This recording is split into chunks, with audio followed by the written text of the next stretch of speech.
dans le prochain épisode de Demain nous appartient. Tandis qu'un tueur en série sévit à 7, Aurore et William découvrent l'identité de l'amant de Brigitte. Victor joue quant à lui les marchands d'art. Attention, les paragraphes qui suivent contiennent des spoilers sur l'épisode de Demain nous appartient demain soir sur TF1. Si vous ne voulez rien savoir, ne lisez pas ce qui suit. Mardi 3 mai dans Demain nous appartient. Un tueur en série sévit à 7. Violette, la fleuriste de la ville, a été retrouvée morte dans sa boutique. Dépêchée sur place, la police scientifique procède aux différents relevés. D'après les premières constatations, le corps de Violette a été manipulé post-mortem. Selon Damien, la jeune femme a été assassinée et le meurtrier voulait que la police la découvre dans cette position. Georges espère quant à lui en savoir plus après l'autopsie. De son côté, Sarah est un peu secouée. En effet, la policière connaissait un peu Violette puisque sa mère et elle étaient amies. Pendant ce temps, Alex est encore chamboulé. Dès qu'il ferme les yeux, il pense à Violette. Chloé est elle aussi sous le choc, d'autant qu'elle voyait beaucoup la fleuriste ces derniers temps pour le mariage de Bart. Si elle peine à comprendre ce qu'il s'est passé, Alex estime que Violette a été tuée car elle n'était pas dans une position naturelle quand il l'a retrouvée. Plus il y pense et plus il est persuadé d'avoir entendu du bruit en rentrant dans la boutique. Il aurait donc pu tomber nez à nez avec l'assassin. Au commissariat, Martin interroge Béatrice qui raconte qu'elle a toujours senti que le petit ami de Violette la malmenait. Il y a un mois, Béatrice était à la boutique de Violette lorsque son ancien compagnon a débarqué. Violette a alors tout fait pour qu'elle reste auprès d'elle. Ayant vécu d'autres situations de ce genre, il était très clair pour Béatrice que Violette ne voulait pas être seule avec lui. Bien qu'elle ait ensuite tenté d'aborder le sujet à plusieurs reprises, Violette s'est toujours murée dans le silence comme si elle avait honte.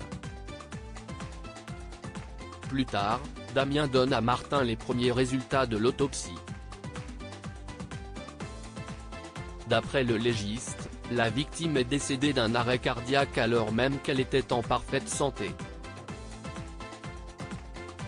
Lorsque le commandant Constant demande si l'on aurait pu provoquer son arrêt cardiaque, Damien répond qu'il ne serait pas surpris de découvrir des substances toxiques dans son sang.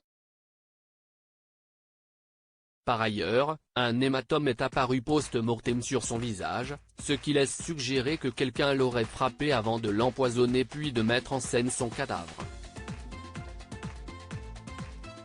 Non loin de là, Chloé se rend au Spoon pour soumettre quelques idées à Bart et Louise pour leur mariage. Le couple propose alors à Vanessa de se joindre à eux mais cette dernière, qui est encore chamboulée par la mort de Violette, n'a pas vraiment la tête à ça. De son côté, Tristan est particulièrement de bonne humeur et ce d'autant plus qu'il a passé le week-end en compagnie de Gaëlle.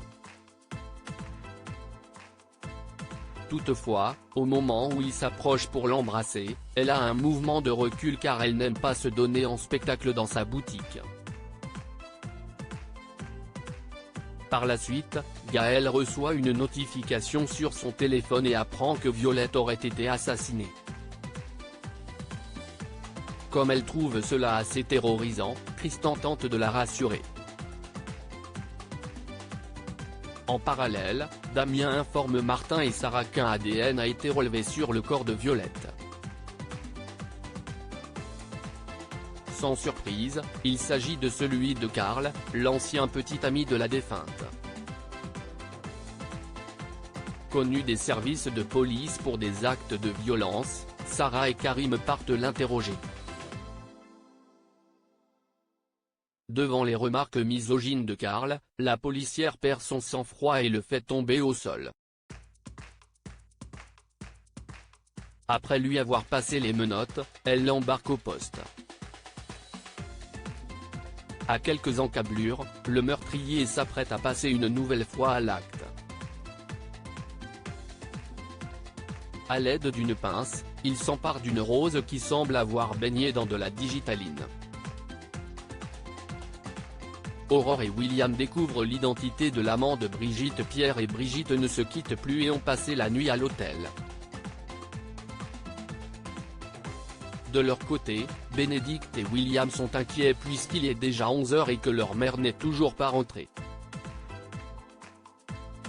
Tandis qu'ils imaginent que l'amant de Brigitte est un arnaqueur, Dorian déclare qu'il n'y a aucune raison de s'inquiéter.